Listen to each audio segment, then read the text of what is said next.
Ikusten dut, bueltatu zaretela atzeden alditik eta horrek posten nau, interesa duzula erakusten duelako. Eta seguru nago ezaretela damutuko, hemen mahai inguru honetan ditugun parte hartzaileak kontutan hartuta. Eta jorratuko dituzten gaiak ere oso interesgarria direlakoan nago. Galderak egiteko prozedura gogoratu beharko dizuet, ezer baino lehen. Hitz egiten duten bitartean, mesedez, osa ezazue daukazuen paper gorri, larrosa koloreko hori, karpetan daukazuena, eta azafatei eman, haiek ona hurbil dezaten, hauen aurkezpena bukatutakoan erantzun ahal izateko. Goizean zehar, harreman estilo berri bat eta irakasleen lankidetza lortzeko bideak erakutsi dizkiguten gure lankideek. Orain, mainguru honetan, gaia dugu metodologia eta interakzio didaktikoa. Izenburu honen azpian, beste gaudi batzuk izkutatzen dira. Irakasleen arteko harremanak, ikasleen eta irakasleen artekoak, ikasleen gaitasuna, komunikazio gaitasuna, irakasleen interakzioa, zer egin hori hobetzeko, zer egin ikasleen euskararen erabilera areagotzeko, eta abar luze bat. Gai hauetan eskarmentua duten 3 irakasle etorri dira gure jardunaldira. Beren partaidetza eskertu nahi diet. Eskerrik asko Uri, Arantza eta Marga. Hemen, nire ondoan, lehenengoa, Uri Munbikandi dugu. Uri, Elorrioko ikastolako irakasle hasi zen eta arezkero euskararen irakaskuntzan aritu da leku askotan eta irakasle eskolan azken urteetan. Euskal Filologian lizentziatua da eta hezkuntza zientzietan doktorea. Bere tesia, hain zuzen ere, interakzio didaktikoari buruz egin zuen. Horretaz gain, ikertzailea ere bada, Sersa sarearen partaide. Bere ikergaiak lotuta daude lehen eta bigarren hizkuntzen jabetze prozesuarekin, irakaskuntza eta ikaskuntza prozesuekin, irakasleen prestakuntzarekin. Horretaz aparte, artikulu ugari idatzi ditu, hainbat aldizkaritan, textos de didáctica de la lengua y la literatura, cuadernos de pedagogía, aula, cultura y educación, eta abar. Seguru oso ezaguna daukaztuela. Bigarrenez, Uriren ondoan, Arantza Osaeta Elortza dugu, Mondragon Unibertsitateko UESI fakultateko irakaslea. Irakasle ikasketak egin zituen eta gero Euskal Filologiakoak. Hizkuntzaren eta literaturaren didaktikan garatu du bere lanbidea, eskolak emanez, irakasle ikasketetan, komunikazio ikasketetan eta psikopedagogian. Lehen hezkuntzako testu liburu ugariren egilea da, Eskoriatzako taldearekin batera, hain zuzen, hizkuntza eta inguruaren ezaguera uztartzen dituzten materialak. Doktorego tesia Euskal idazle klasiko baten gainean egin zuen, Agirre Asteasukoa eta bere sermoigintzari buruz, eta horrek aukera eman zion ahozko generoetan gehiago sakontzeko. Gaur egun, UESiko Miker taldeko kidea da, Miker taldeak ahozko hizkuntzaren gainean ikertzen du eta formazio iraunkorra eta aholkularitza eskaintzen ditu. Hirugarrenez, maiaren bukaeran, Marga Iturriza Casado dugu, haur hezkuntzako irakaslea da, Lasarteko Sasoeta Zamaguru ikastetxean eta ikastetxeko normalkuntza arduraduna. Urtetan, Euskara teknikari gisa aritu da patetan, Lasarteko udalarekin euskararen erabileran egin du lan, eta hainbat elkarterekin ere aholkulari gisa aritu da. Adibide bat daukagu, zuek karpetetan daukazuen olako lan bat, begiraleek asko egin dezakete, aurren artean euskararen erabilera sustatzeko lana. Soziolinguistikan aritu da, eta berak orain dela gutxi esan didan bezala, gehien maite duena da egunero bere lanarekin disfrutatzen duela andereño bezala.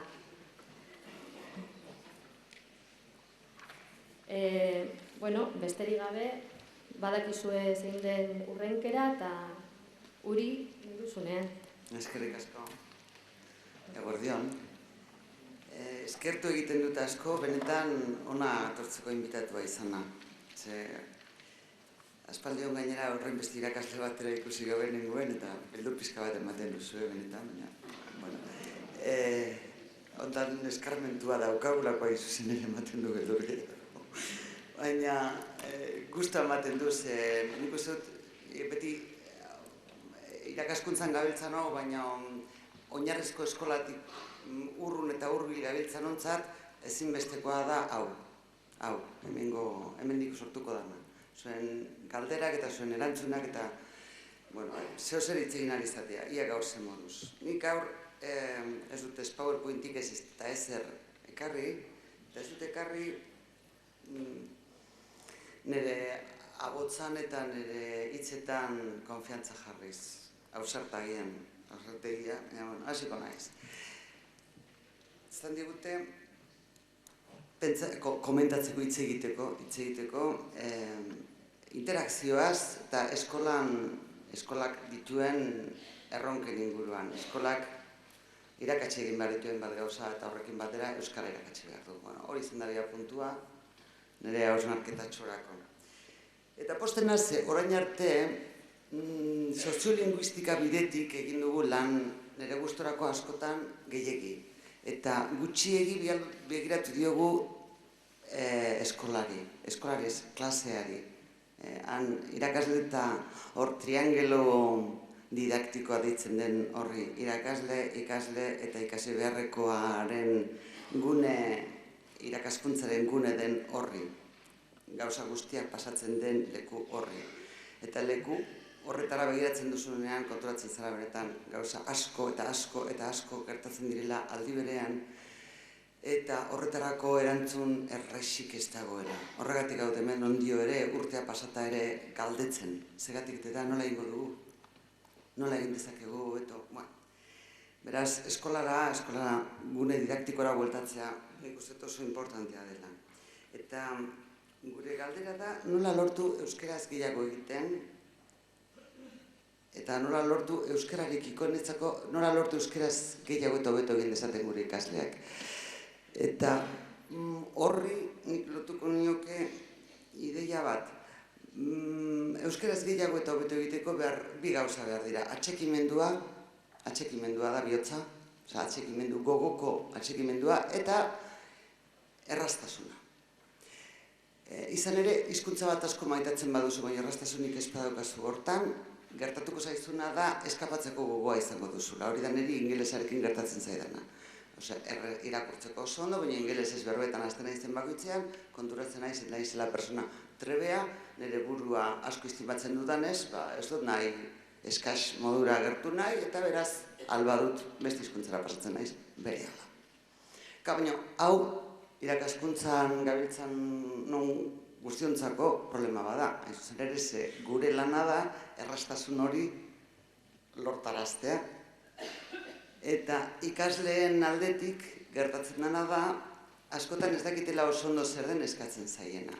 Askotan pentsatzen dute, eskatzen zaien bakarra dela ulertzea eta ala moduz ulertaraztea.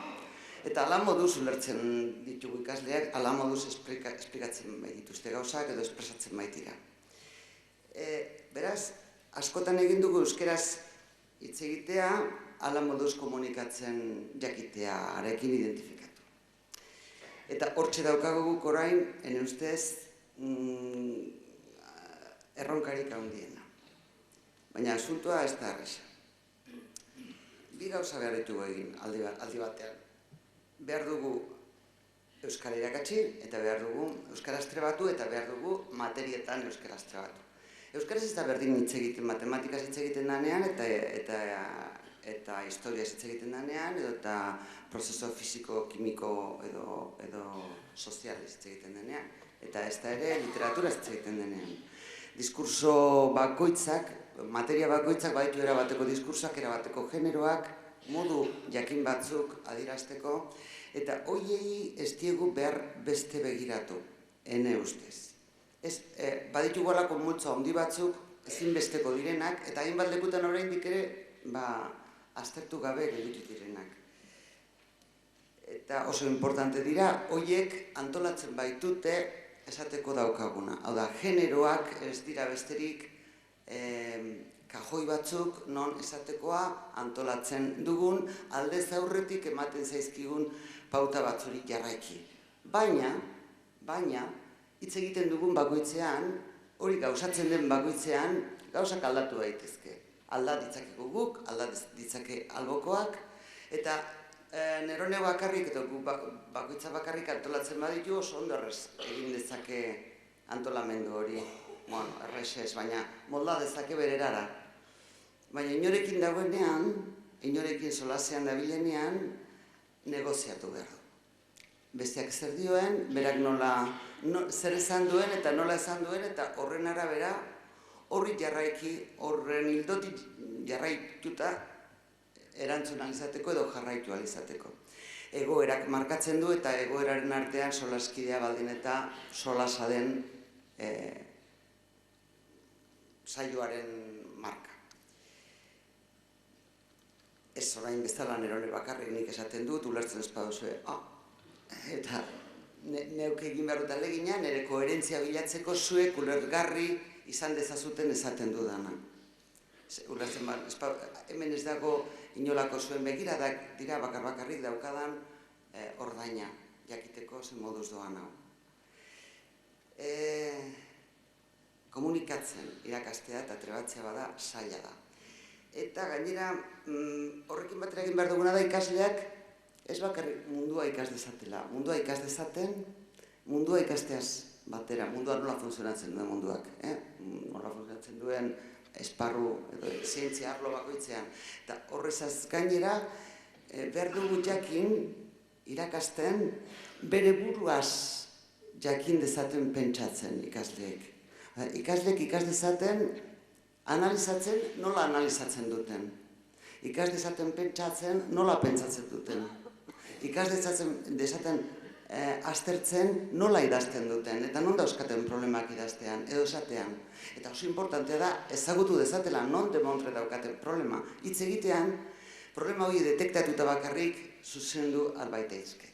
Eta detektatuta espadaude, zeintzuk diren eta nolakoak diren espadakite oso modu eskasean izango dituzte konpondu. Bueno, hori da daukaguna, baina hori dana nola egiten da, nola ikasten da hori da. Hori dana ikasten da, hizkuntza ikasten den bezala, kanpotik barrura, ez dago beste bueltarik. Kanpotik barrura, hizkuntza kanpoan dago, jaiogaren eskerostik, ezagutza kanpoan dago, gizarteak dauka, taldea daukate, irakaslea dauka, liburuek daukate, interneten dago, kanpoan dago. Eta egin behar dena da hori elaboratu barneratzeko. Eta barneratze prozesua oso importantea da. Barneratze prozesuan, buruan gertatzen diren prozesuak dira hain zuzen ere, lagundu egiten digutena gauzak mundua ulertzen, eta baita ere gauz hizkuntza ulertzen, eta hizkuntza gure ganatzen. Hizkuntza gure ganatzeko behar da inputa, hori da inputa. Zuk entzun irakurrita, baina behar da batez ere maiztasuna, sarritan entzutea antzerako gauzak. Formula, formak, hitzak, ideiak, modu askotan, modu diferentez, eta sarri ailegatzea. Eta behar da beste gauza bat oso importantea dana, eta da, nolabait, oihartzuna deitzen diona. Hau bada, bigarren hezkuntzen jabekuntzako teoria bat, niri oso interesgarri horitzen zaidana, oihartzunaren ideia. Minutu bat, ez da posible. Bueno, oihartzuna. Hau da, behar da, behar da ikasleak jasotzen duen horrekin barruan hausnarketa egin dezala, baina hausnarketa benetako hausnarrean den benetako elikadura hartu eta bueltak eman barruan, eta elaboratu barruan, eta nolabait erabili, horrela da hizkuntza ahora pasatzeko prest. Ze hizkuntzan gauza importante bat da automatizatze lana. Automatizatuta badaukazu, hau da, zure egin bat duzu, errez ateratzen bazaizu, orduntxe alduzu. Eta hori egin alizateko behar duzu buruan ere hausnarketa hori egin. hausnarketarako bideak oso importantea dira.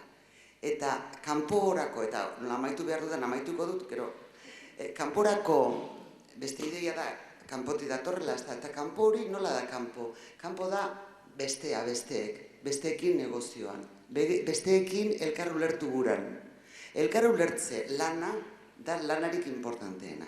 Elkar ulertze hortan, egin behar dana da negoziatu. Zer esan nahi izan duzunean hori? Horrekin, ez dizut ulertu parkatu berriz ere, orduan hori da, lehen gokunean, ez da, orduan nola da? Zer esan nahi izan duzu? Era honetako jokuak dire klabe ikasteko, dozen materia ikasteko, irakasle eta ikasleen arteko elkarrizketa olakoen gainean eraikitzen da, eta eraikitzen ez bada txarto, modurik ez, eta baita ere parekoen artean gauza bera da.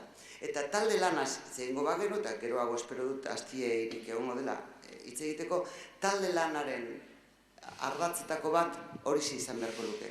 Bestea ulertzeko truko batzuk, trukoak, jokabide batzuk irakastea, besteekin negoziatu alizateko, beste hitzak interpretatzeko, beste hitza hartzeko eta bueltatzeko, eta hori egingo bagenu, behar bada jarrita egongo lirateke euskararen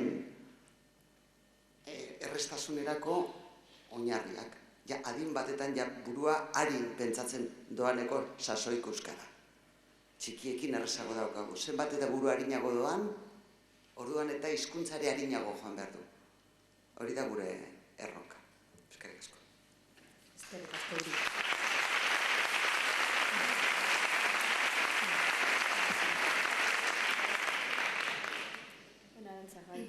Egunon, irakasleok eta teknikariok, nik ere eskerrak eman dizkiot antolaketari, berezikinak ibiaini gure mintegirako gonbitea pasatzeagatik.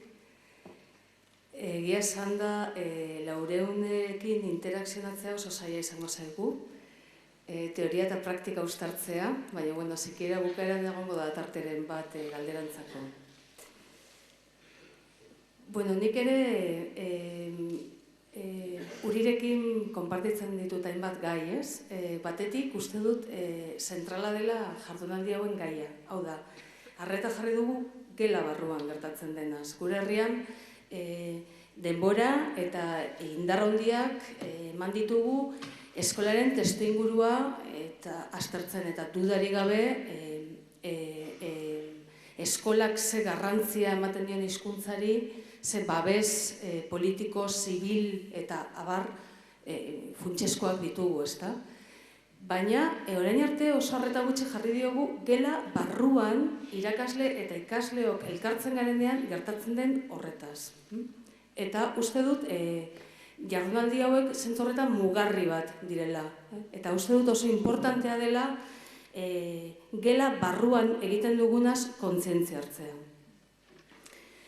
Hauek esan da, nik ere urik bezala hartuko dut hiruki didaktikoa, irakaslea, ikaslea eta objektua, gure kasuan izango dana hizkuntza, edo hobeto esan da hizkuntzak, gure eskola eleanitza baita, eta zirriborratuko ditut hainbat ideia, hiruki didaktikoaren erpinetan dauden agentei buruz, eta zirriborratuko ditut, edo aleginduko nahi zirriborratzen, interakzio terminotan, elkarrekintza eta elkarrizketa ardatz hartuta nolabait. Ardezagun lehenengo erpina, irakaslea. Egingo ditugu konstatazio batzu. Lehenengo konstatazioa da, irakasleok ez garela orain eta hemen jakintzaren iturri edo jakintzaren monopolioa daukagunak. Estatutu hori galdu egin dugu. Aldiz, beste rol batzuk etorri zaizkio gure lanbideari. Gela kudeatzea, gela den espazio soziala errentagarri bihurtzea ikasketa esanguratsua egiteko. Harremanak bultzatzea. Gauza horiek guztiak berriak zaizkio gure rolari eta gainera hor jokatzen dugu gure prestigioa, materia dakigun ala ez dakigun baino. Beraz, materia ezagutzea ez ezik eskatzen zaigu komunikaziorako eta interakziorako gaitasun batzuk. Gela izan ere ulertu behar dugu olako espazio bat bezala. harremanetarako, elkarrizketarako eta interakzionatzeko espazio bat bezala. Beraz, guk irakasleok kontzienteki, esango nuke, kontzienteki diseinatu behar dugula horrelako profil diskursibo bat berria dena eta bezarkatuko dituena ez bakarrik klasea ondo esatea, ondo azaltzea gaiak, baizik eta baita interakziorako gaitasuna izatea, harremanetarako, taldeak antolatzeko, ikasleak probokatzeko, dilemen aurrean jartzeko. Uste dut Margarit Urrizak hitz egingo duen empatia linguistikoak ere nolabait hori iradokitzen digula.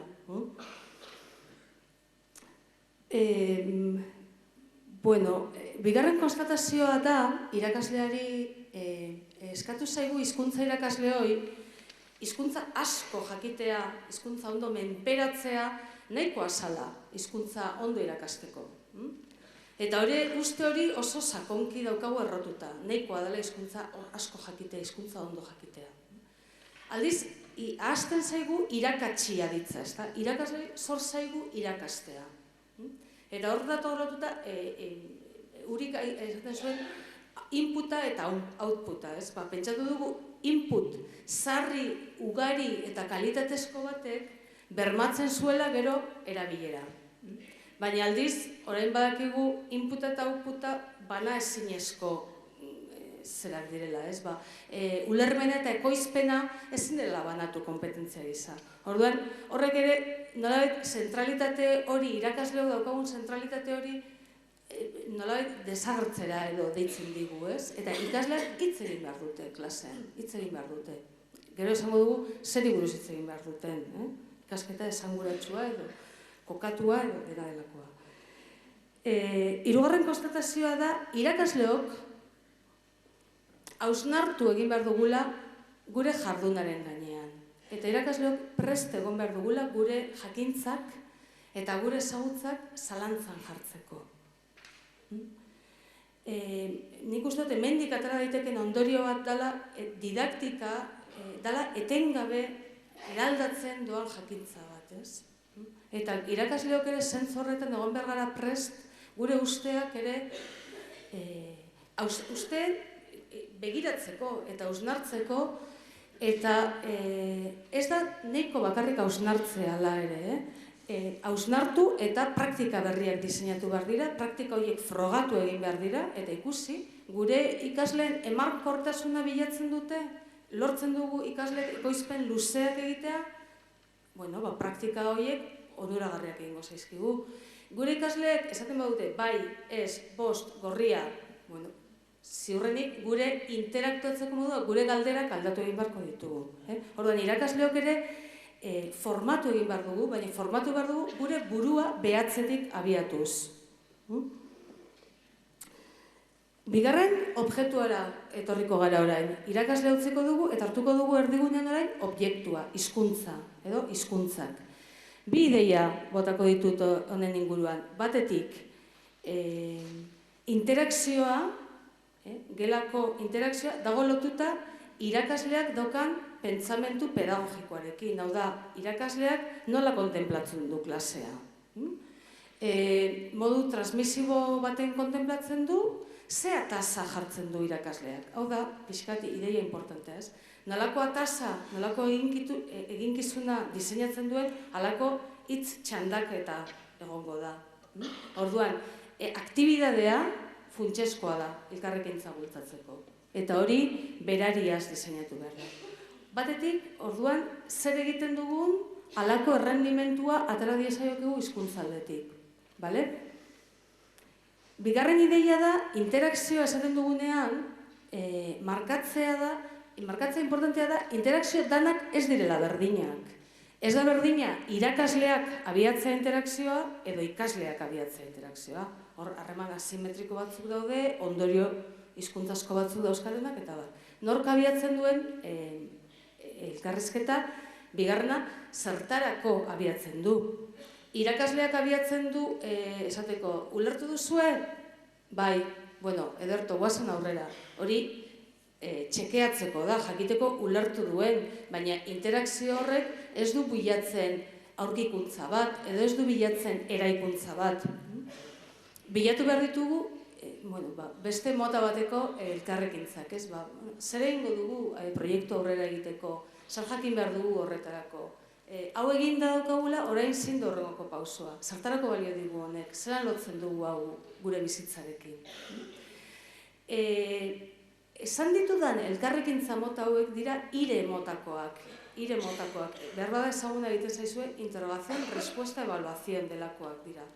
Esaten da elkarrizketa triadikoa ere bai. Hau da, irakasleak abiatzen du galdera, ikasleak erantzuten du, eta irakasleak berriro edo beste galdera bat botatzen du edo ebaluatu egiten du. Hau da gure eskoletan, eta munduko eskola askotan, gehien erabiltzen den elkarrizketa mota. Esaten du Wellsek bigarren hezkuntzan dela 70, holako elkarrizketak. Eta lehen hezkuntzan ere asko erabiltzen dugu gure eskoletan. Elkarrizketa mota honek badauzka abantailak eta desabantailak. Abantaila da, irakasleek eta ikasleek elkarrekin eraikitzen dutela, minutu badaukanek ere. Elkarrekin eraikitzen dutela, ikaslea daukala aukera zuzentzeko ikaslea errorerik egin ezkero, baina aldiz, ez da bilatzen, ez da lortzen ikasleen jakin minetatik abiatzea. Ikasleak ez dute galdetzen, irakasleak galdetzen du beti, eta hori oso importantia da, ikasleak ere euren interes, gustu eta jakin minetatik abiatzea. Eta ire struktura honek ez diguzten. Gainera, ire honek egiten duena da, galderak egiten dira, erantzun ezagunekoak. Ez dira egiten aldiz, erantzun desezaguna daukaten galderak. Eta hor utziko dugu hori. Eta minutu erdi gelditzen zaidanez, esango ditut 3 ideia ikasleari buruz. Ja huriek esan ditu hainbat gauza, aldatu behar den uste bat da ikaslea dela kaxa huts bat, tabula rasa bat, edukiz bete behar duguna, lehen bai lehen. Aldiz, hizkuntza garatu behar du ikasleak, eduki kurrikularretan aurrera egiteko, eta gainera esaten dakien ikasleak, bere representazioak asatzen dakien ikasleak asko hobeto egiten du aurrera. Eta orduan, lehen esan dudana bakarrik, ez da kontuaren hitz eta pitz ibiltzea klasean. Baizik eta erdigunetza ematea elkarrizketari klasean, ikasleari ahotsa ematea, eta horrela lortzeko bai erabilera eta bai gizarteari entregatzea herritarrak edo hiritarrak, Gabriel Arestiren herrian gaudenez, hiritarrak esango dugu, eta osoak hori baita eskolaren lana. Eskerrik asko, Arantza.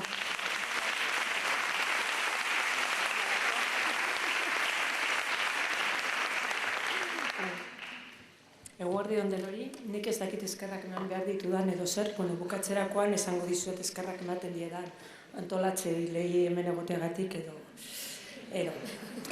Espero dut, piruetak egiteko jantzia ekarrita eta jantzita edukitzea, zeren nola 10 minuto daukagu bakarrik eta gauza asko esateko dauden, nire trebetasuna ez da laburra izatearena, bizik eta normalki zabaldu egiten naizen. Orduan momentu baten ingo moztu, eta pirueta egin eta beste gai bat egin hasi edo.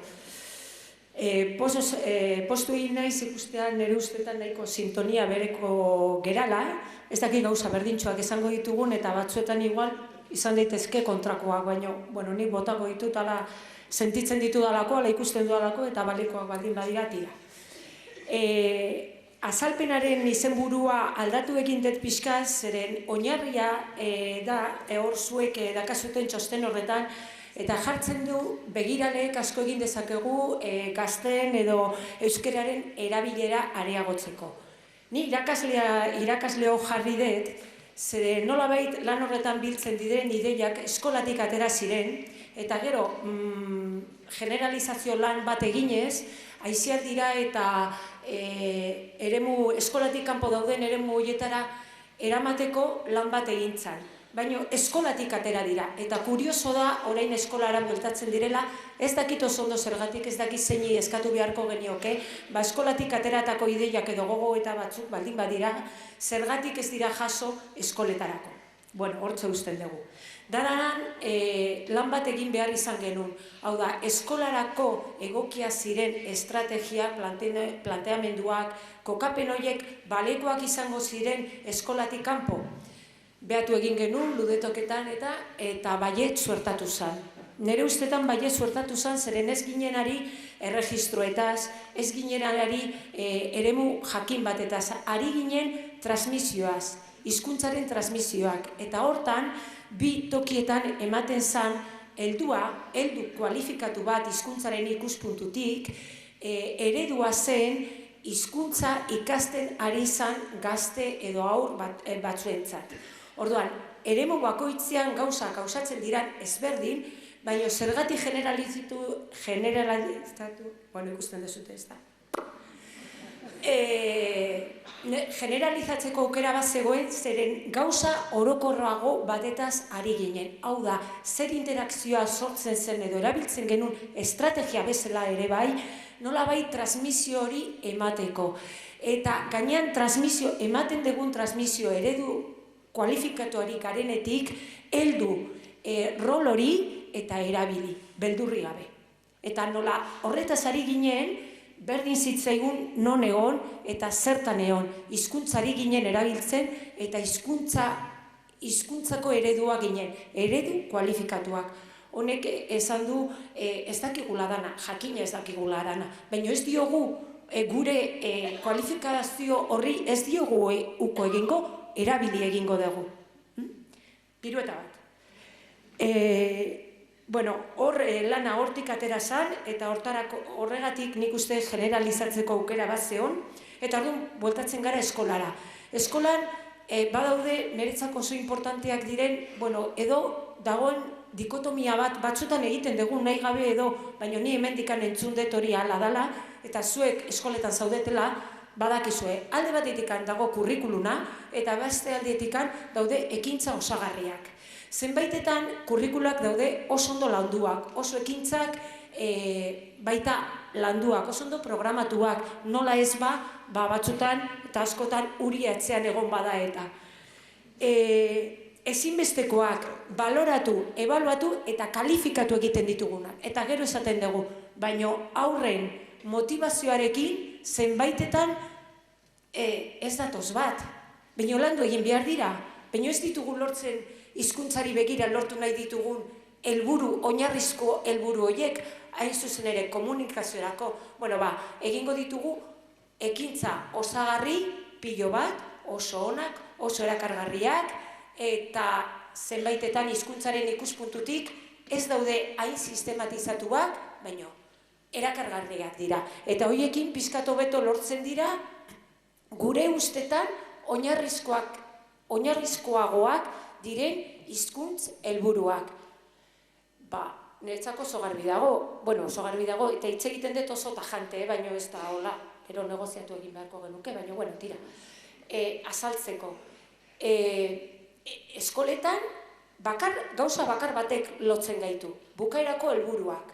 Bitartean, segun aurra nolakoa den, zer dakien, gu nola geran, zer landu nahi dugun, egingo dugu, baina lortu behar duguna da ikasleak bukatzen dutenerako gutxienezko gaitasune horiek eta ados nago urirekin errestasun desentekin zen bestela oso deseroso sentitzen gea eta utzi egiten dugu. Baina hartara juteko bidean guk gaude hor ikusteko aurrean ditugun aurrak nolako hizkuntza ezagutza daukaten horri heltzeko eta programatzeko gu benetan eredu kualifikatua gara hizkuntzaren ikuspuntutik, irakaskuntzaren ikuspuntutik eta gaude esparru batuan eskola eta gure helburuak ditugu, ez erabatekoak, baina ditugunak ditugu eta zergatik ez ditugun heldu behar. Hor kokatu, heldu horri eta bagoaz lanea. Orduan, dikotomia hori kurrikularrak direnak, osagarriak direnak, eskolan gaude goizeko behetzetik, lautardik arte eta espazio eta denbora oso horretan eredua gera, hizkuntz eredu kualifikatua gera. Batzutan gure lana izango da oso zuzena, oso zorrotza. Beste batzutan izango da lasaiago, beste Baina hor, guk kalkulatuko dugu. Itxoin, hemen horrela egingo dugu. Orain ez, orain ez, zer iruditzen zaizu. Hor, etengabeko, eta ganbaran, hemen gauden guztiok, baditugu elemento nahikoak, nola baiteko balorazioiek begia pizkatola itzi, entzun, eta jakin, nondikan abiatuko naiz, ikasle hauek zer dan dakitena, ez zer ez dakitena, zer da dakitena, hori nola erabiliko dut aurre egiteko, bueno, beste pirueta bat. Orduan, eskolan gaude, kokatzen gara, eta gelan sartzen gara, bagoaz gelara. Ditugu, irakasle gelako maila liburuz beteta, baina nik ezin dut, liburu hau erabili, lehenengo ikasgaia hartu, eta sistematikoki urte oro, lehenengo trimestrean gai hauek landu behar dira. Ezin dugu hori egin, ez badakigu, etorriko zaigun taldea, etorriko zizkigun ikasleak nolakoak dian. Ni material hori eskatzen dut hori mailan, zeren bapatean harrapatuko naute jokuz kanpo, eta joan beharko dut begiratzea. Talde hau horrela dago, beraz, proposatuko dieta hau egitea, non dago ondo aztertuta, ondo sistematizatua. Hemen, hartuko dut, moldatuko dut, eskaini egingo diet, hau ez da atera. Orduan materialan nahi dut nik erabiltzeko pentsatzen duden moduan. Sartzen naiz gelan, eta baloratu behar dugu ikasleek, talde horrek eta ikasle bakoitzak, zeren gela bakoitzean badakigu ditugula tipologia desberdineko aurrak eta taldea ere osatzen da desberdin, hizkuntzaren ikuspuntutik. Bai, egia da, ekintza kooperatiboak eta, baina orain nik ez dut hortan sartu nahi, zeren, irakasleok daukagu trebetasun oso handi bat.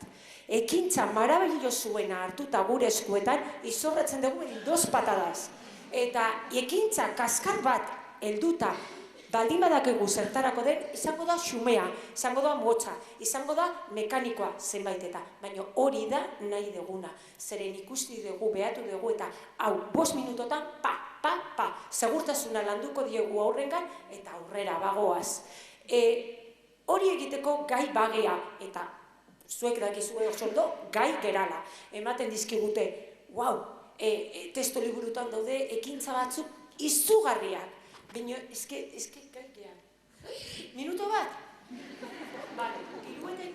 Pirueta ikaragarria, sentitzen dut, baina hemen batzuek ikutu naute empatia, hizkuntz empatia linguistiko gai hori dela eta aurrean protagonista bat daukadala eta berari dedikatuta bihotz-bihotzez, empatia linguistikoa ezinbestekoa nahi baldin badugu aurra gurekin beldurrik gabe hitz egitea eta gu eredu izatea beraientzat. Animo, gero igual bronka botako dira zuen, baina aia ba.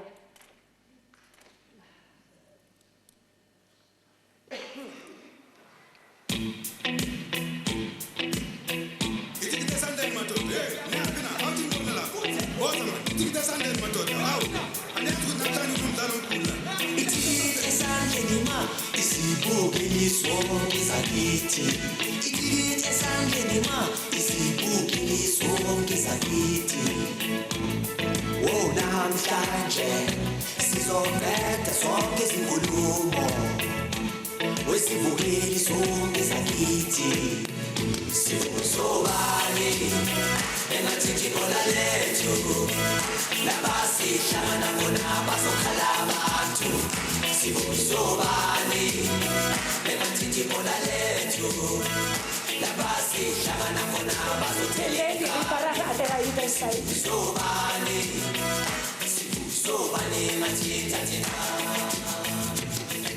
Ubano ngatinga sishunge bola webafana Ubano ngatinga sishunge bola webafana Simatu kukhahlela kancane kuzojabula nobani Sishunge bola webafana Qina wezinsizwa ushulo pembe webakithi Qina wezinsizwa ushulo pembe webakithi Anogijima ngebole lihle isibukeli zishaya maphela Abe no qina wesinsizwa sibusobani bengathindi ibhola lethu lapha sihlangana khona bazokhala abantu sibusobani bengathindi ibhola lethu lapha sihlangana khona bazothela ingane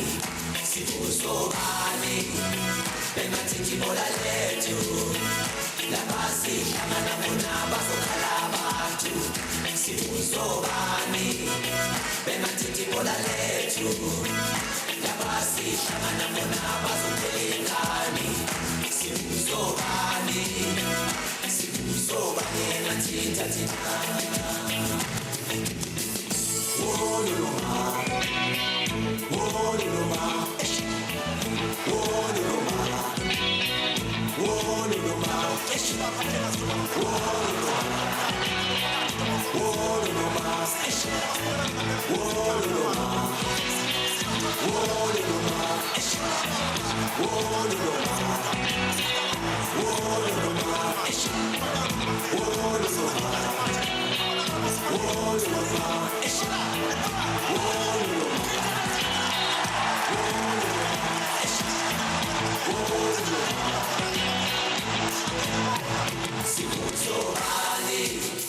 bengathindi ibhola lethu lapha sihlangana khona bazokhala abantu sibusobani bengathindi ibhola lethu lapha sihlangana khona bazothela ingane sibusobani bengathindi ibhola lethu lapha sihlangana khona bazokhala abantu sibusobani bengathindi ibhola lethu lapha sihlangana khona bazothela ingane sibusobani bengathindi ibhola lethu lapha sihlangana khona bazokhala abantu sibusobani bengathindi ibhola lethu lapha sihlangana khona eta pasatu banaiz barkatu.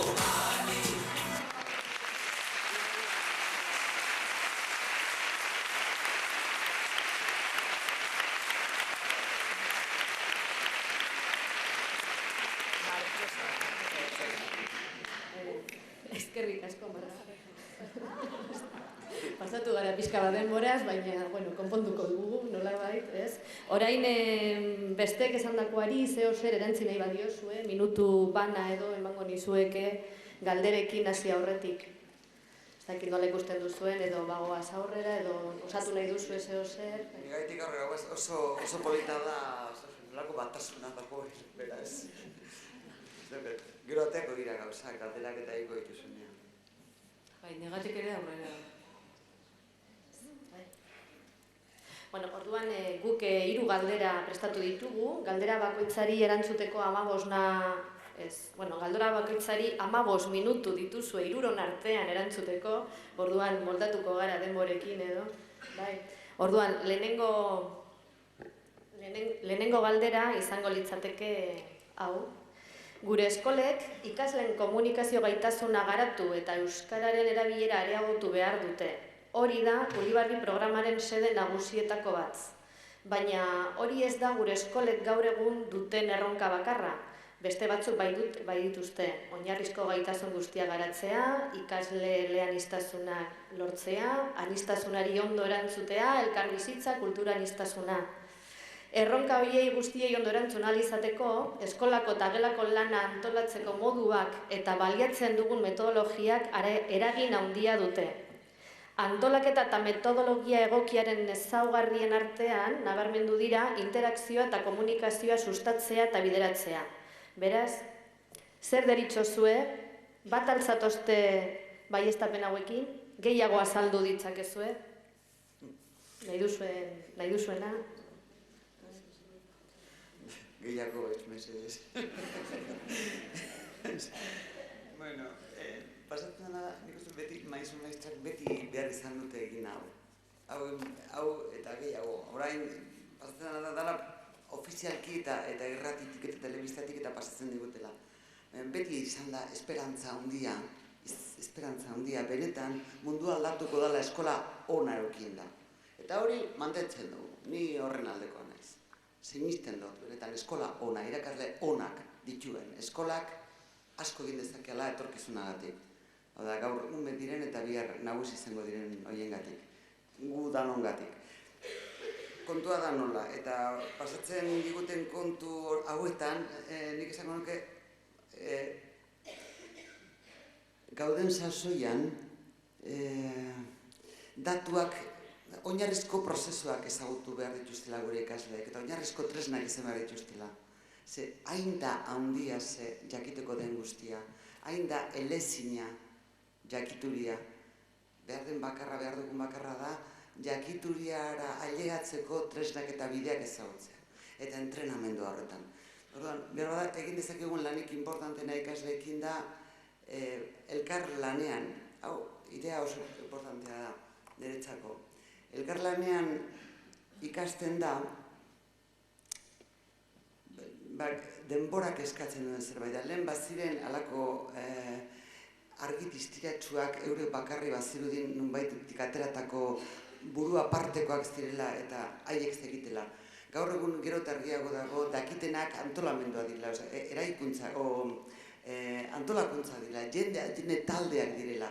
Eskolan zu inteligenteago zara, zuri gauzak hobeto ateratzen zaizkizu, irakasle hobea zara, baldin eta zure eskola ondo funtzionatzen duen. Baldin eta zure eskolan lan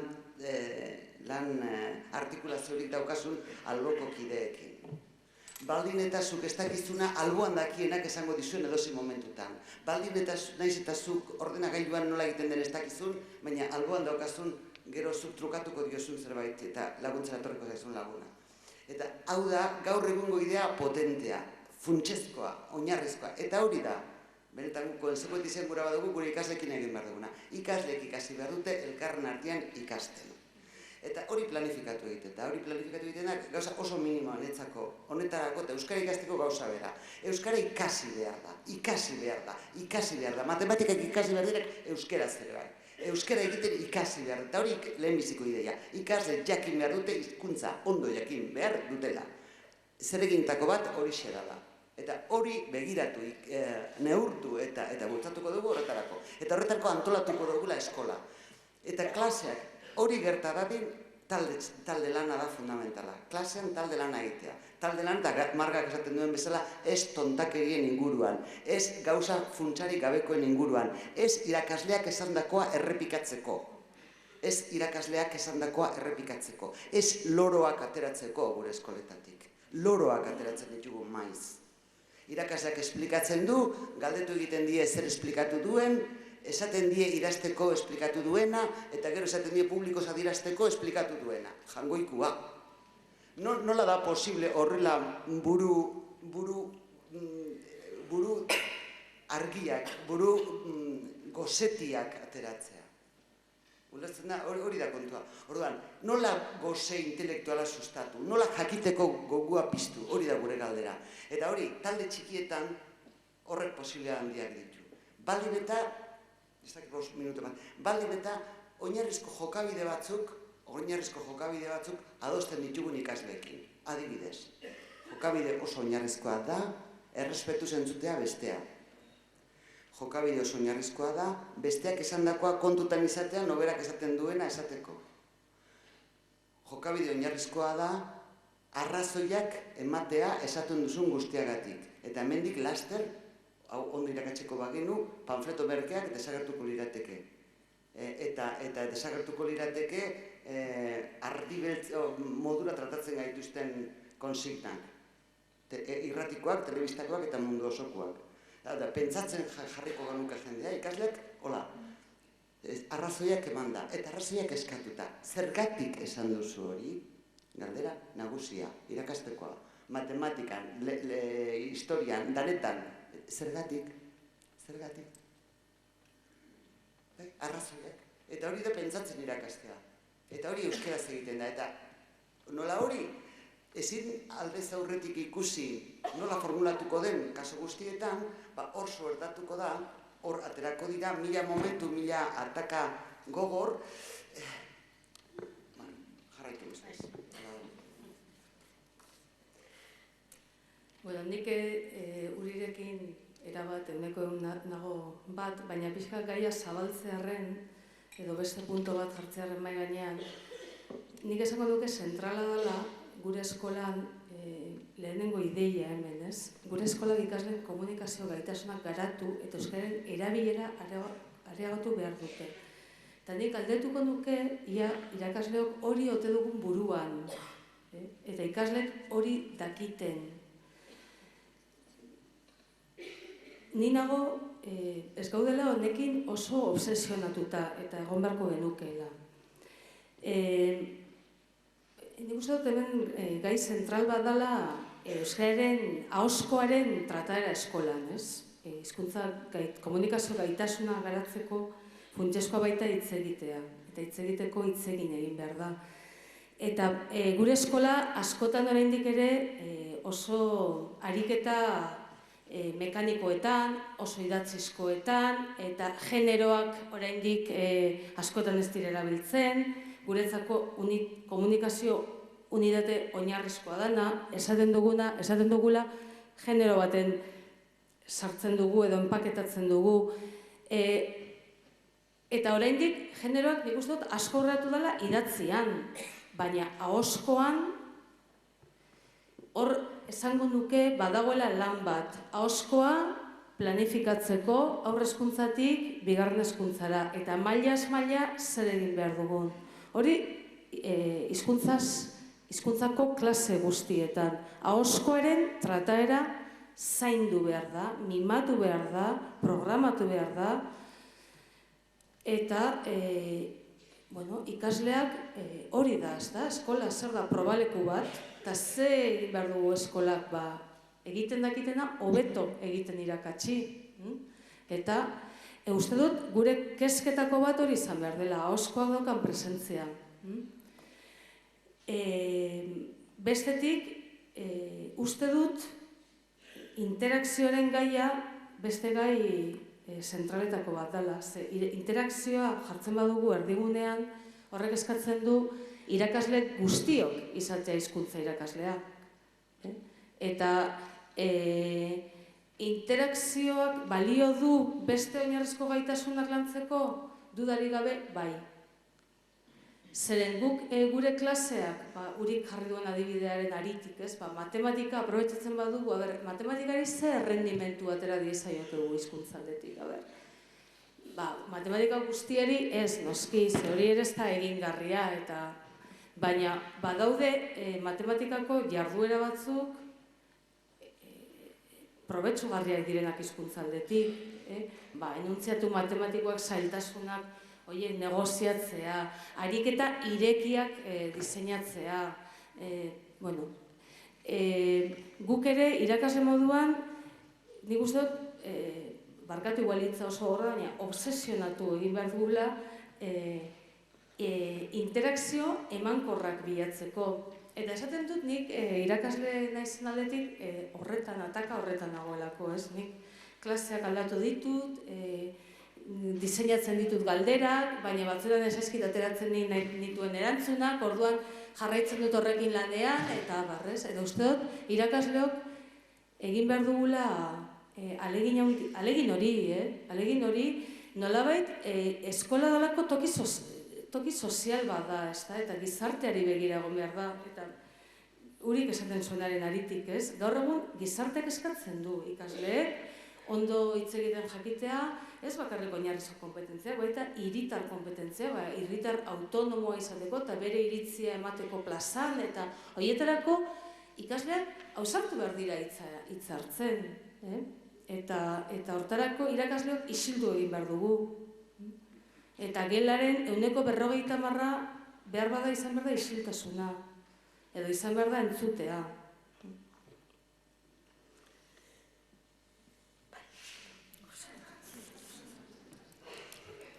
Zerbait gehitzea. Nik helduko diot galderari.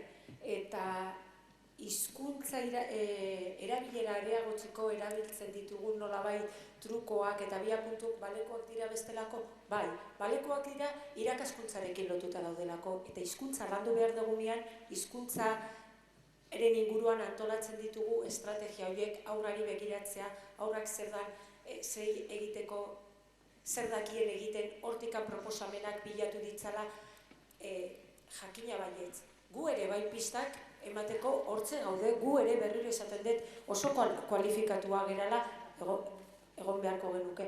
Orduan, balio du. Eta hizkuntza, azken finean hizkuntza izango da tresna, gaitasun horiek lantzeko. Eta tresna hori garatuko dugu beste gaitasun horiek lantzen ditugun bitartean. Eta nik uste hor dagoen erlazio dinamiko oso potente bat. Niretzako oso importante da gauza hauetan ahoskatzea, oso berritsuak izatea, bai guk, bai beraiek elkartrukatzea, ondo gaizki. Lortzen baldin badegu aurra gurekin konfiantza ikutzea eta ikusten dituzten edo proposamen guztiak sentitzen dituzten gauza guzti horiek ahoskatzea, asko zerrezago guk ere bai bueltatuko diegu proposamen pixkat landuago bat edo jarriko dizkiegu bideak beraiek bila ditzaten, baina dinamika hori etengabeko dinamika bat da. Azkenean, gela barnean ere bizitza dago, bihotza jartzen diogu eta bai, ondo programatua, gu badakigu urratsak gutxi gora bera nola izango diren. Ez dakigu igual noiz ematen diren, zeinengan emango diran, ze berezitasunak izango dituen, bino ikaste prozeso batetaz ari gara. Orduan, printzipio horiek interakzioa dela eta ez dela, oinarrizkoa da, ez dago hizkuntzarekin bakarrik lotuta. Pertsonak osotasun bat gea, eta gure gaitasunak ez daude atomizatuak, daude danak elkarrekin, eta pertsonak gea, eta pertsonak bezala ikasi nahi dugu, pertsonak bezala irakaslea gera eredu, baina goiti bera, eta ez badegu izan nahi ere, bagea, izan gaitezen. Eskerrik asko. Gogoratu behar dizuet, nik beste bi galdera ekarri ditu dala ona, baina guretzat oso interesgarria litzateke zuen galderak ere jasotzea. Orduan, gogora ezazue, zein den prozedura, hartu papera, zalantza mila izango dituzuela seguru nago. Ez da beharrezkoa jartzean nork egiten duen galdera, hemen galdetu arren, hori ez da beharrezkoa, jardezakezuen nori, eta zer jakin nahiko zenukete, eta alboetan dauden azafatak zain daude. Eskerrik asko. Bigarren galdera egingo dizuet nik beraz. Uste dut hau holan dela. Orduan, komunikazio gaitasunaren garapenari eta euskararen erabilerari begira jarrita, eragin handia aldute gela barnean sustatzen dugun interakzio didaktikoak eta baliatzen dugun metodologiak, zein ezaugarri irizpide eta jokak molde iruditzen zaizkizue eraginkorrenak?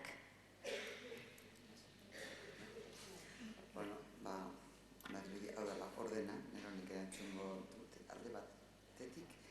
Niri interesatzen zait, gela barnean zeustatzen dugun interakzio didaktikoaz gauza bat komentatzea. Alde batetik, zailena da, guk duela gutxi aztertu dugu oso modu sakonez, gela bateko taldeka ikaslea lanean nola jokatzen duten, zeregin baten inguruan, eta asko ikasi dugu. Ikaslek asko hitz egiten duten, oso gogotxo egiten dute lana, halako lanak, erakargarritasun minimoa badauka, behintzat. Erakargarritasuna izan daiteke, kasu honetan subjektuaren inguruan ibiltzea,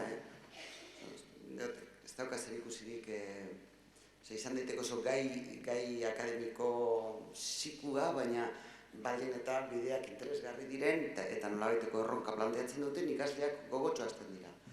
Aspertu arte noski, aspertzen dira, batzuk harinago beste batzuk baina badituzte zenbait problema. Problema batzuk badira sozialak, adibidez, taldearen eztabaidak pentsamenduaren garapenerako zenbait problema sozial sortatzen dira talde txikietan.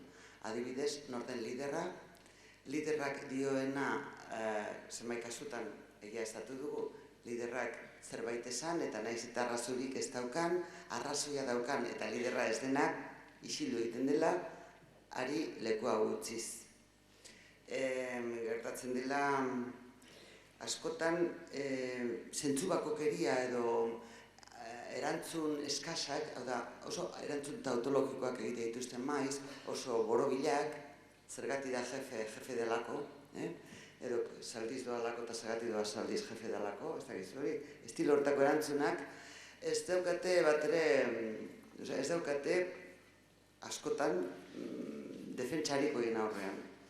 Guk ikusi duguna da, talde lanean aritzea, elkarrekintzan aritzea oso interesgarria dela, baldin eta ondo jasten ditugun horrelakoetan parte hartzeko.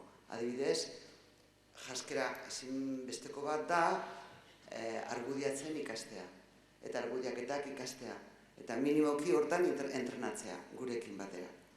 Bada beste problema bat, eta da euskaraz egiten dute normalian, baldin eta material euskaraz den. Gero, gauza personalak erderaz egitea dituz, ari naiz, ume euskara bigarren hizkuntza daukaten kasuan. Aparte hitz egiten dute euren artean bere, ibas a ir con esta, pero si a ti no te gusta. Si te gusta, no te gusta, hori erderaz da, baina lanari dagozkion beste kontu guztiak aldi berean eta momentu berean euskeraz. Problema da, zenbait momentutan problema dauzkatela beren pentsamendua formulatzeko. Izan ere, pasatzen zaie, guri pasatzen zaiguna. Guri gertatzen zaigu. Pentsamendua oso arindua, padario denbora guztian, baina botelletan sartu behar dugu ur hori. Eta mugatuta dago diskursoaren pautaz eta hizkuntzaren pautaz. Eta hortxe izate dituzte problemak, nola esan ikuspuntu aldatzen danean, galdera beste modu batez egiten zaienean, gaia, zenbat eta gaia, urrunagoa izan. Egunerokoa bada maiz egin badute, hor ez daukate problemarik, eta horregatik oso ondo erantzuten diguten. Zer esan dut eta esaten didate, eta oso ondo hitz egiten dute hor. Ondo hitz egiten ez dutenean da, problema berri baten aurrean jartzen ditugunean. Eta orduan, hortik pentsatzen duguna da, oso importantea litzatekeela, bat, egindako gauza berriak, baten baino gehiagotan maiz, estilo hortako diskurso mota horiek, maiz entrenatu behar direla, ikasten joateko, eta horiek nolabait ohitura, barne oihartzun hortan elaboratu alizateko modun, baina baita ere aldi berean irakasleok eskarela hortan gelditu behar, errutinen kontua, terriblea dalako ze hor puntu, eta horrek guri arrakasta ematen digu, badirudi badakitela eta badoala, baina hor geldo usten du kontu guztia horrek. Orduan, azuta da nola, horrengo pausa eman gai berriekin. Erronka planteatzen duen presentez dagoen zer hori. Diferentzia oso jakina da, presente dagoen zerbait eta hitz egitea edo aurrean ez da, hau da, hitzen gainean eraikitzen dugunaz hitz egitea. Eta adibidez, diferentzia hori oso importantea da. Era horretako oinarrizko diferentzia horiek presente izateak lagundu egingo liguke guri ikasleen oztopoak ezagutzeko. Izan ere, hitzetan jartzea oso zaila dalako pentsamendua.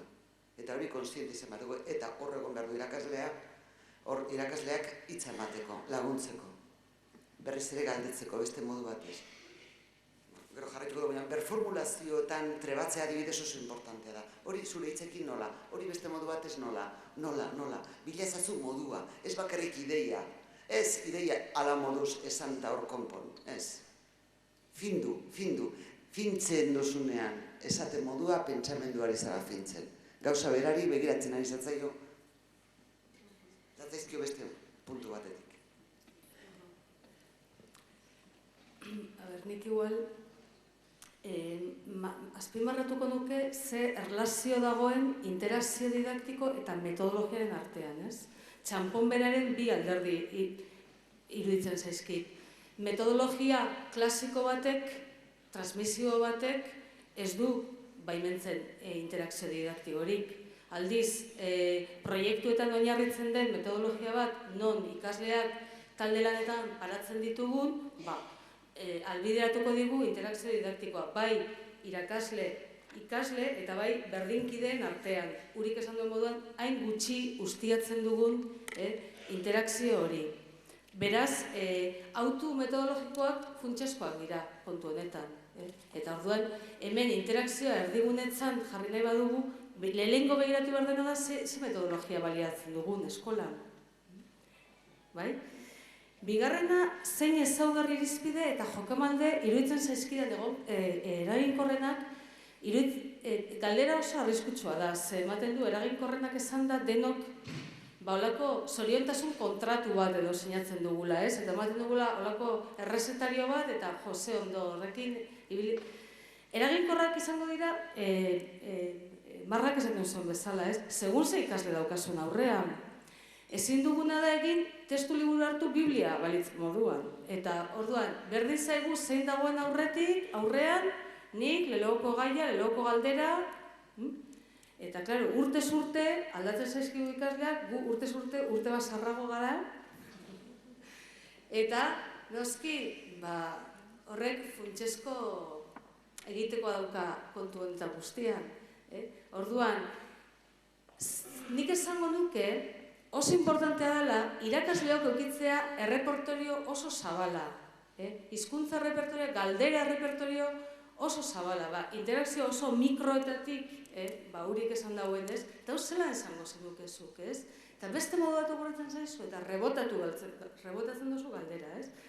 Eta oso mikroetatik, eta oso lehen esan dudana, oso dirigituetatik, ze igual ikasle batek oso hizkuntza gutxi baldin badauka, hori komeni zaio, oso guk eskutik eramatea, baina beste batzuk, ikasle batzuk baldin badauzkagu, gauza asko esateko dauzkatenak, eta oso biziak, hori utzi gaia proposatzen, atera daitezela horren jakiminetatik, azkenean irakasleok eduki behar dugun dilema bat da, ze kurrikulunari jarraitzen diogu.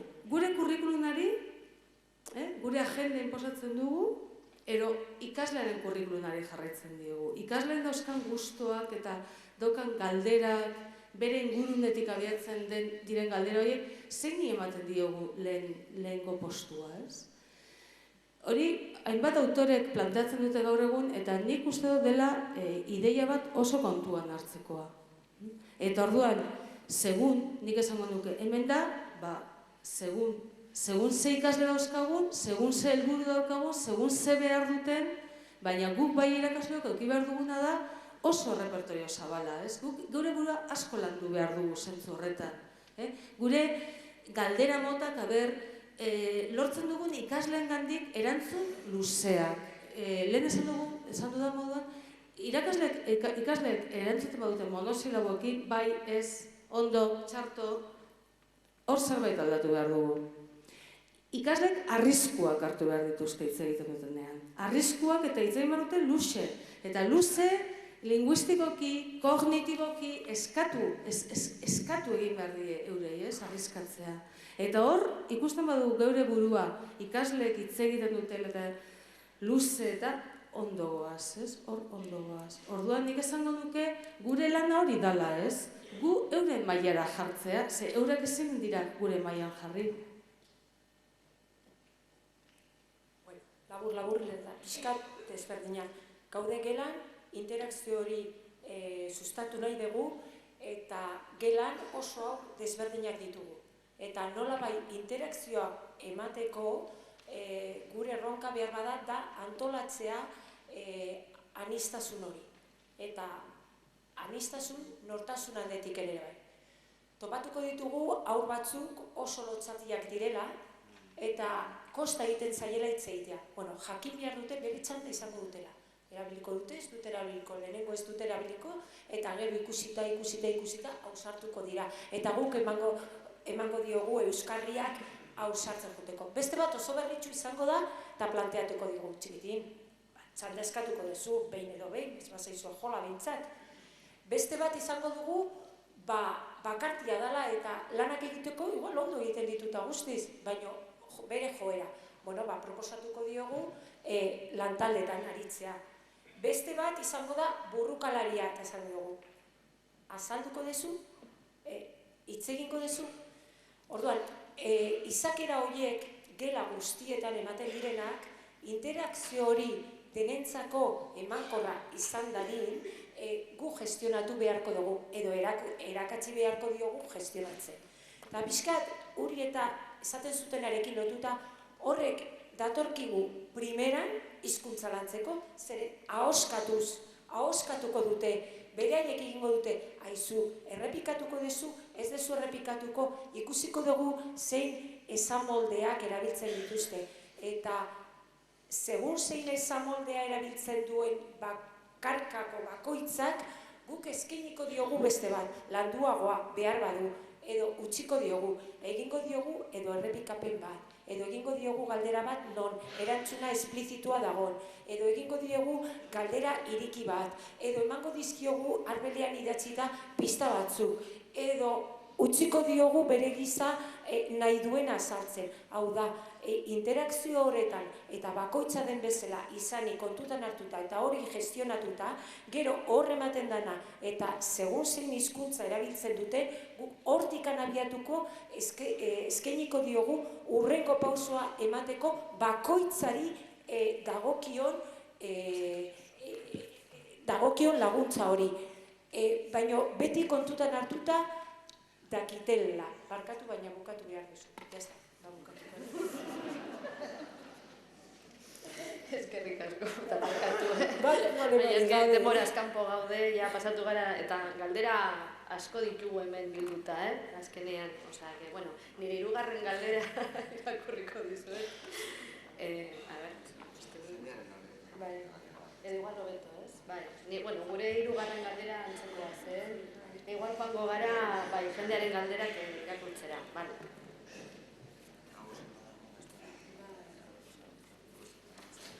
Orduan, hemen daukat hirurontzako galdera bat, hirurontzat egin du. Orduan, ausartuko alziniateke kurrikulum ofiziala paperontzira bota eta zeure ustez ikaslearentzat benetan garrantzizkoa diren gai, eduki edo arloa jorratu eta eraikitzen? Ni papelontzira ez nuke botako, inondik inora.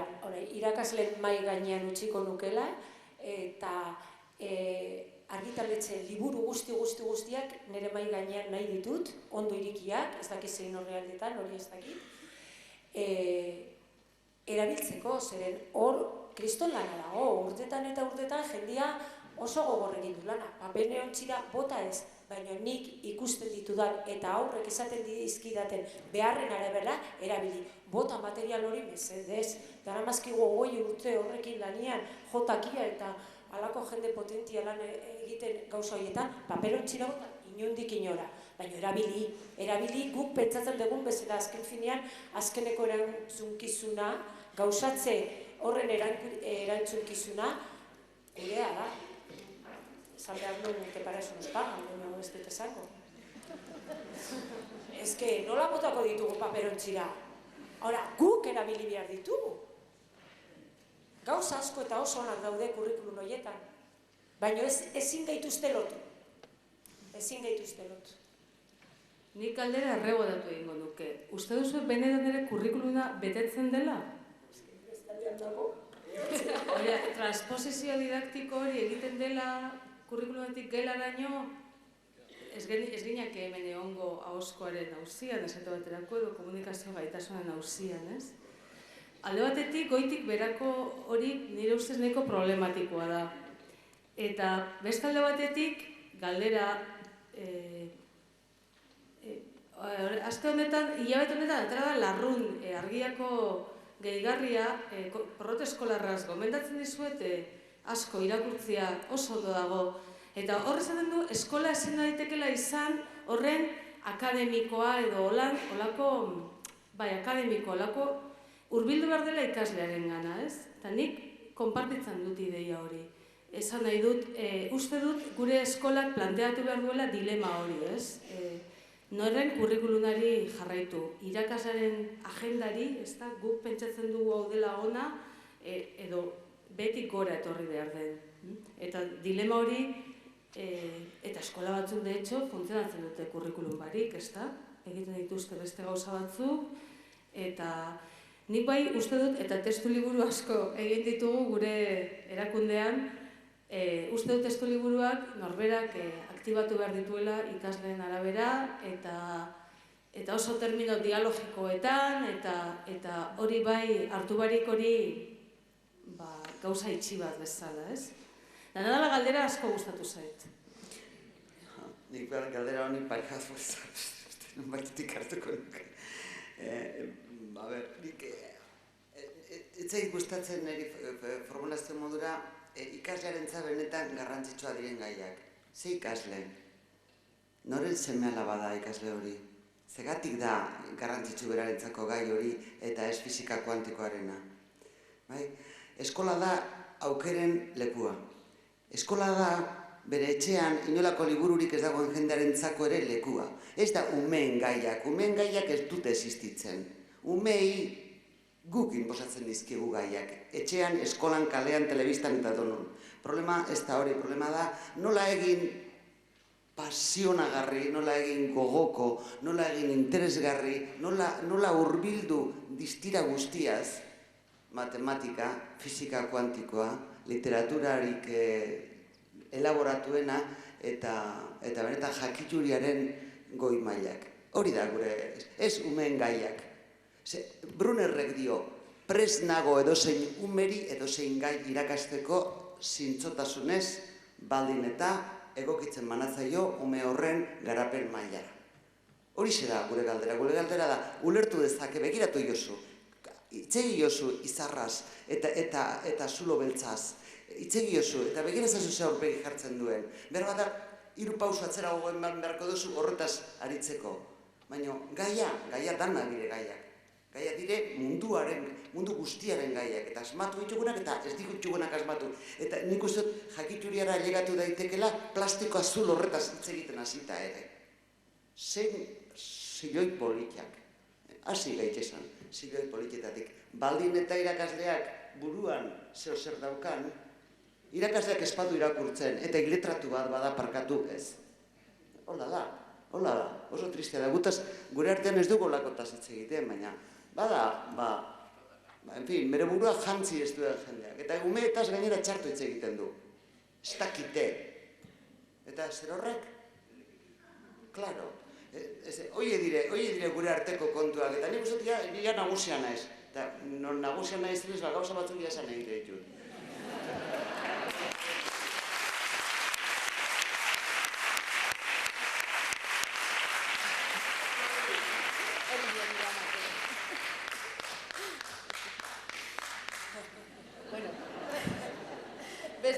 Beste galdera badaukat, hirurontzat ere.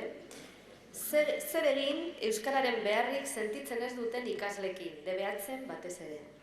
Zer egin euskararen beharrik sentitzen ez duten ikaslekin, debeatzen batez ere?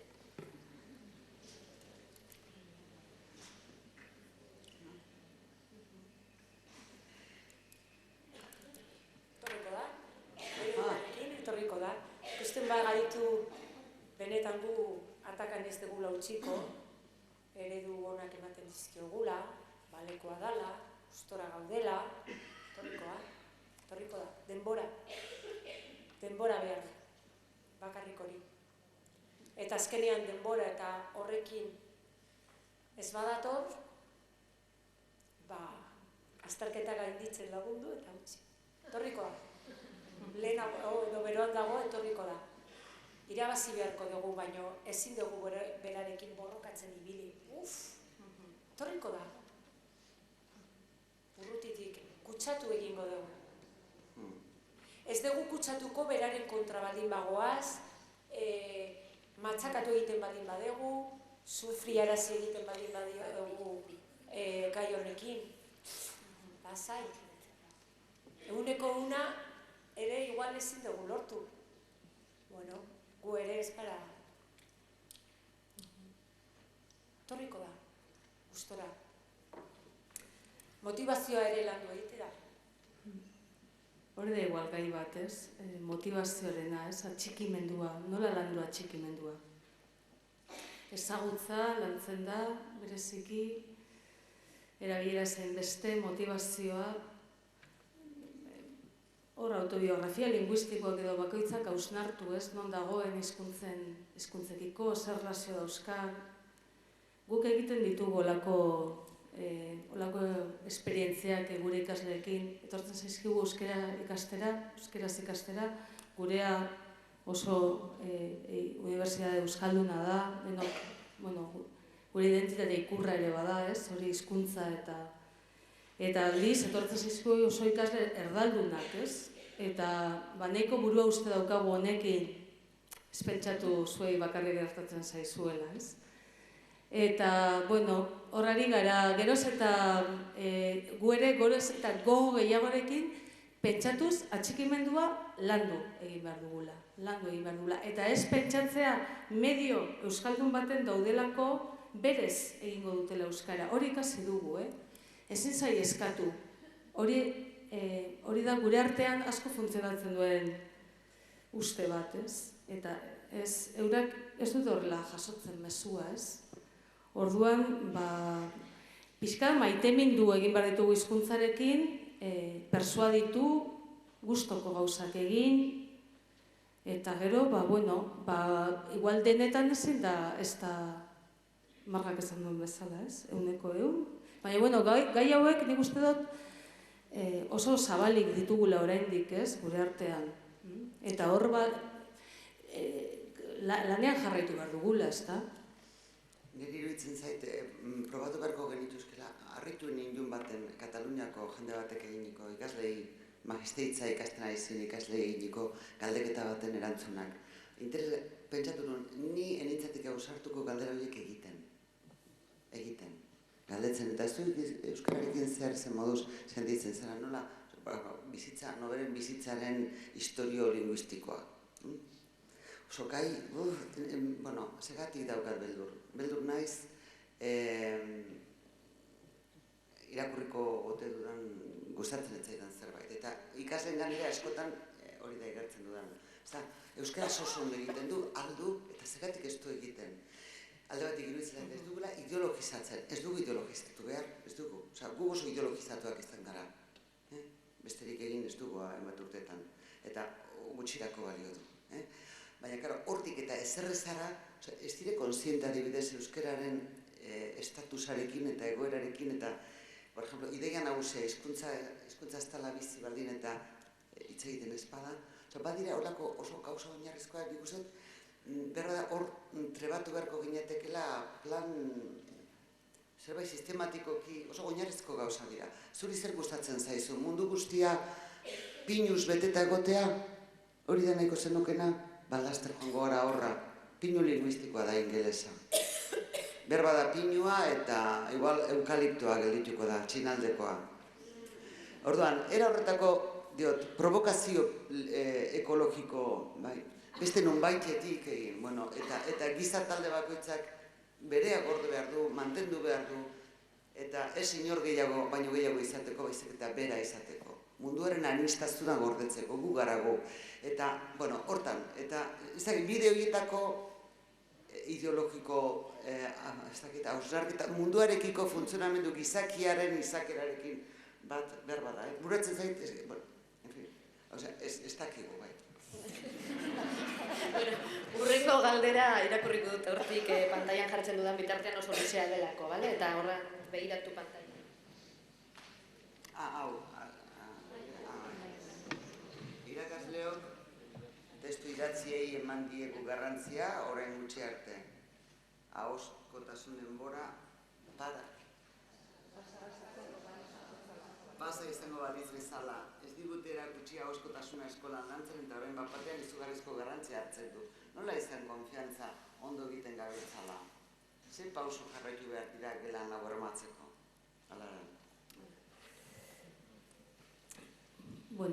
Gu gatoz eskola batetik eta orain gaude beste eskola batean. Eta eskola kontu sozial bada, erantzuten dio gizartearen beharrei, eta gaur egun badakigu gure gizartean ez dela nahiko idazten eta irakurtzen jakitea. Jakin behar da, hitz egiten. Jakin behar da, akordioetara iristen, hemen egoten, hitzaldi bat ematen, eta abar. Orduan, aldaketa garaiak dira eta ahoskoak eskolan behar du leku bat, eta gainera gure kasuan, nola ahosko erabilerarekin lotuta dagoen, oraindik inplikazio gehiago dauzka. Nola egin hori, nik uste dut formazioa behar dugula irakasleok, formazio handia, zer nik uste dut eskoletan goze handia dagoela, ez? Goze handia dago, gu egon gara hainbat ikastetxetan eta jarraitzen dugu, eta hau behar dena da, sistematizatu, zer nik uste dut irakasle jendea, hemen zaudetea, hainbeste lagun eta ikasteko prest eta irakaslegoa badago motibatuta esango dugu, oso hezkuntzako hitza, badago, baina behar dugu jakin, sistematizatzen, behar dugu laguntza hori guzti hori egiteko. Eta esan nahi dut hori, esan dut hain guretzako erreferentea izan daitekeen Suizan ere, 80. hamarkadan egin dutela, hori, orduan, hor dago, gaia. Bai, zer, ez. Nik esango nuke eskolan egoera asko ditugu berritsuak izateko. Zen egiten ditugun gauza guztiak ahoskatu daitezke. Informalki, sistematikoki, egiten dugun bitartean, indezagun, ahoskatu. Eskolan eta saioak aurrera eramaten ari garen bitartean, idatzia baldin bada transmisio kanala, edo arbelean jartzen duguna, edo liburutan jartzen duguna, eta gero gainean ebaluatzeko erabiltzen ditugun estrategiak idatziaren bidez baldin badira, eta ebaluatzen duguna idatziz baldin badoa, eta bestea bai garrantzia daka, baino ez da ebaluatzen eta gainean ez da islatzen jartzen diogun kalifikazio horretan, ari gara berriro eskizofrenia batean. Orduan, lehenengo, egiten ditugun gauza guztiak ahoskatu daitezke. Hasiera batean izan gaitezen pixka pelmak nahi baldin badituzu, baina kon alegria ahoskatuko ditugu. Gero, hor ditugu gai pilo bat nolabait hitz egiteko aukera ematen digutena. Egunero gertatzen diren gauza txiki horiek zenbaitetan esaten dugu, por supuesto hau horrela dela, ez, por supuesto ez, explizito, eta hitz egin dezagun. Hitz egin dezagun, egunero gertatzen diren gauza txiki horiek, eta hori azaltzeko erabiltzen dugun esaldia, pixka luzeagoa egitea, motzagoa egitea baino, hobeto. Eta zeharka berriro errepikatzeko aukera ematen badiegu, hobeto, 2 minuto, tik, baino hortze dago. Gero ditugu gai pilo bat, aurrek ekartzen dizkigutena beraien interesetatik, gai horiek lantzeko, antolatzeko, proposamenak egiteko, ahoskatu egingo ditugu. Gero behar bada jasoko ditugu zen, egiten ditugun gauza guztiak ahoskatu daitezke eta ahoskatu egiten diren gauza guztiak idatzi ditzakegu, egin ditzagun horiek. Orduan, emango ditugu urratza horiek. Eta gero guk proposatzen dizkiogun ikaslei, proposatzen dizkiogun gaiak, proposamenak ere lehenengo ahoz, galderak ahoz, antolatzeko ahoz. Eta gero, beraiek ere jakin behar dute ahosko produkzio horiek islada izango dutela, bai kurrikulum beraiena, ez gurea, beraien kurrikulum horretan, baloratu egingo ditugula eta kalifikazioa jarri behar baditugu horren arabera. Zenbaitetan, danetan ez bada, gero hori ez du inongo isla beraiek lortzen dituzten kalifikazio horretan.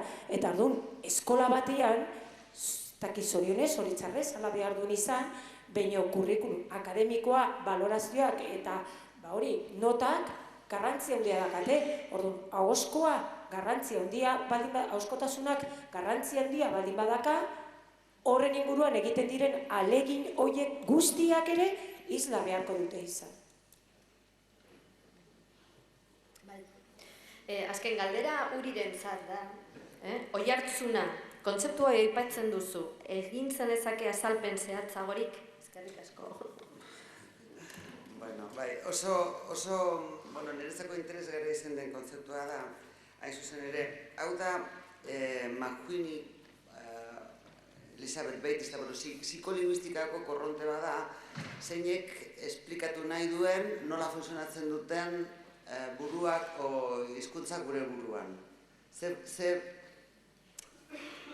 Ze mekanismoen bidez eta ze prozesu diren hizkuntzaz jabetzeko eta hizkuntzak ikasteko eta hizkuntzak erabiltzeko ditugunak. Eta batez ere, hau erabiltzen da baita ere, 2 hizkuntzekin eta 3 hizkuntzekin nola moldatzen gara. Hori bada galdera kuriosoa, ze orain klak eginda gaztelerara pasan naiteke, eta, bueno, en fin, eta galdera da, eta non dauzka gordetan hizkuntza ontako tartako hitzak, eta nola, eta zergatik batzutan gurutzatzen dira, zergatik jendean astatu ite ditun, eta, bai, badire zenbait prozesu guretzako, niretzako oso benetan preocupanteak gaur egun, eta adibidez da Euskaldunak gerotan nahasketa gehiago egite dutela erderarekin, bueno, osea, hasten dira esaldi bat euskeraz egiten eta esalden erdia ez da euskera. Eta hori terriblea da, ze hori Kristalek aspaldi, ez da egitera ezagutzen zuen Kristalen La muerte de las lenguas liburua, euskal, nik aspaldi irakurri nun, euskeraz dago liburu hori ere, nik atera zanean, bai, hizkuntzaren heriotza, bueno.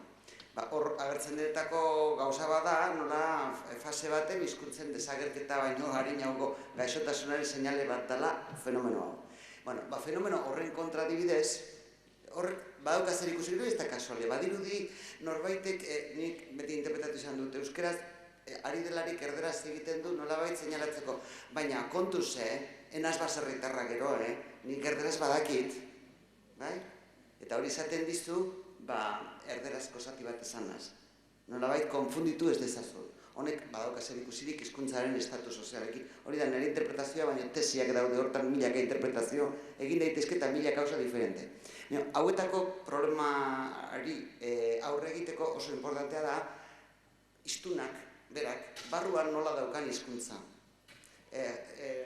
Altzak esaten zen, diskurso luzea egin alizateko, zuk eskura esan behar dituzu hitzak eta esapideak, eta eskura garri izan behar duzu berehala esan alizateko behar da moduan, eta besteran ez duzu esango badin eta ez duzun erabiltzen. Erabiltze horretan, erabiltze baino gehiago dago, edo erabiltzetik dator, baino batez ere barne kontua da, barne baldintza da oi hartzunarena.